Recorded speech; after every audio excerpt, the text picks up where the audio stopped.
बुजुर्ग व्यक्ति के एक शब्द ने किराएदार की पूरी जिंदगी खराब कर दी।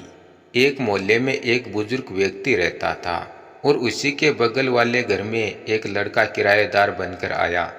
अब उस लड़के के आते ही उस बुजुर्ग व्यक्ति ने सारे मोहल्ले में ये बात फैला दी कि यह लड़का चोर है।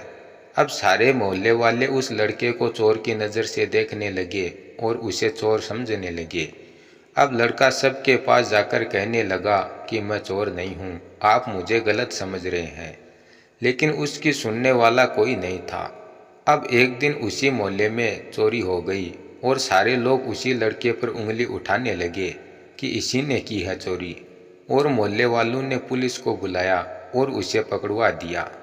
अब पुलिस ने ले जाकर उस लड़के को जज के सामने पेश किया और जज ने लड़के से पूछा कि तुमने चोरी की?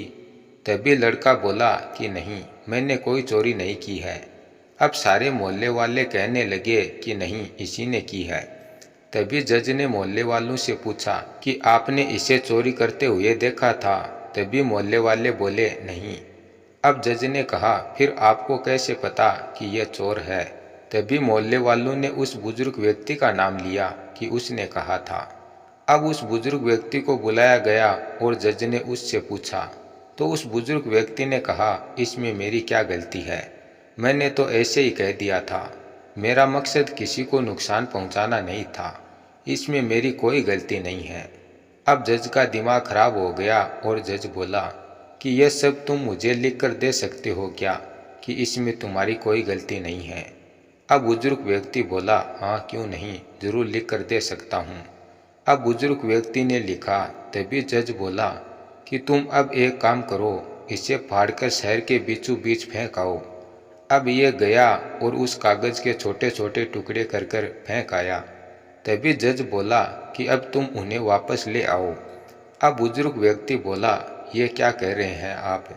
इतनी देर हो गई, हवा में उड़ गए होंगे इधर उधर, अब मैं वो टुकड़े वापस कैसे ला सकता हूँ?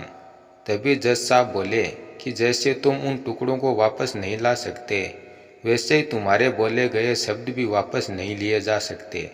इसलिए तुम्हें सोच समझकर बोलना चाहिए। तुम्हें पता होना चाहिए कि जो तुम बोल रहे हो उससे अगले पर क्या प्रभाव पड़ेगा, क्योंकि हमारे बोले गए शब्दों से अगले की पूरी जिंदगी खराब हो सकती है। इसलिए सोच समझकर बोलें।